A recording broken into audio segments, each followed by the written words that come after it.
अरे तो माननीय मंत्री जी जानना चाहता हूँ, आप गाय पालते हैं? उस पर नहीं है कि गाय पालते हैं। अरे तो इसलिए क्योंकि ये नहीं है इससे संबंधित। 30 रुपए दे रहे हैं मान्यवर, 30 वो रुपए बात कहिए ना। जानकारी। भूसा इस समय 15 रुपए, हरा चारा है 4 रुपए किलो है, चूनी 30 रुपए किलो है, चोकर 24 रुपए किलो है। 2 टाइम का मिला लेंगे, 5 किलो भूसा मिला के तो 204 रुपए हो रहा है। एक गांव पंचायत को 9-10 लाख रुपए मिलता है, जिससे गांव के प्रधान और लोग व्यवस्था करते हैं। इसलिए उत्तर प्रदेश में ये कोई समस्या नहीं है। तो 204 रुपए इसको करेंगे कि नहीं करेंगे आप? माननीय आशुतोष सिन्हा जी। अरे तो माननीय मंत्री जी जानना चाहता हूँ कि आप गाय पालते हैं, पाल रहे हैं कि नहीं पाल रहे हैं? अच्छा, मैं इसलिए पूछना चाह रहा था मान्यवर, आप जो प्रश्न किया उस पर बोलिए ना, उस पर पूरा पूछिए। उसी में पूछ रहा हूँ मान्यवर, इसलिए पूछ रहा हूँ। उस पर नहीं है कि गाय पालते हैं। अरे तो इसलिए क्योंकि ये नहीं है इससे संबंधित। 30 रुपए दे रहे हैं मान्यवर, कमाल है। मान्यवर 30 वो रुपए। बात कहिए ना, जानकारी, वो बात कहिए। आप सदन को जानकारी होनी चाहिए, वो बात कहिए। नहीं, जानकारी होनी चाहिए कि 30 रुपए ये दे रहे हैं। ठीक है। और एक गाय अगर आप पालने जाएंगे, मैंने गांव में सबसे न्यूनतम रेट पता कर लिया तो भूसा इस समय 15 रुपए किलो चल रहा है, हरा चारा इस समय 4 रुपए किलो है, चूनी 30 रुपए किलो है, चोकर 24 रुपए किलो है। और 2 टाइम का मिला लेंगे, 5 किलो भूसा और आधा किलो चूनी, चोकर 1 किलो मिला के, हरा चारा मिला के तो 204 रुपए हो रहा है। तो 204 रुपए एक गाय पे खर्चा आ रहा है। आप एक दिन पे 204 आ रहा है, सरकार दे रही है 30 रुपया। एक दूसरी चीज कि जितने हैं उसके 70% को दे रही है, 100% नहीं। आप खुद पढ़ लीजिए, सरकार कह रही है हम 70 जितने हमारे, अच्छा जो उसकी क्षमता का 70% देने के लिए तैयार है, या जो न्यूनतम हो उसमें। अरे दूसरी बड़ी चीज ये है कि जब 70% आप देने को तैयार है और ओवरलोडेड है, तो आप समझिए कहीं ना कहीं से आप सिर्फ प्रचार करते हैं कि आप गाय को माता मानते हैं, लेकिन आप कहीं ना कहीं से गाय जो हमारे वहां पर तड़प तड़प के मर रही है उसकी जिम्मेदार भारतीय जनता पार्टी की सरकार है।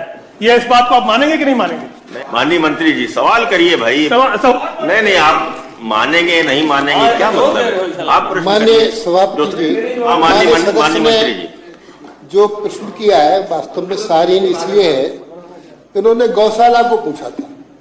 गौशाला एक धर्मार्थ संस्था है, जिसमें धर्म अर्थ दान देते हैं, उसे चलाते हैं, और एक निराश्रित गौवंश से वो अलग व्यवस्था है। तो दोनों के अंतर को समझने के लिए बात कही गई है। अब आप सब जानना चाहते हैं किसके बारे में, तो मैं बताऊंगा। भारतीय जनता पार्टी गावो राष्ट्र मात्रा, गाय राष्ट्र की माता है और वास्तव में भाग्य विधाता है। गौ आश्रित खेती से ही हमारा भविष्य निकलेगा। इसलिए गाय पर ये बात कहना, ये टिप्पणी करना निराधार असत्य है। आशुतोष सिन्हा जी, 30 रुपए में आप 30 रुपए दे रहे हैं, 204 रुपए खर्चा आ रहा है, तो शेष खर्चा ये कह रहे हैं कि धर्मार्थ कार्य क्योंकि हम लोग। अरे भाई बहस क्यों कर रहे हैं आप? तो उन्होंने सरकार की जो नीति वो बता दी। तो 204 रुपए इसको करेंगे कि नहीं करेंगे आप?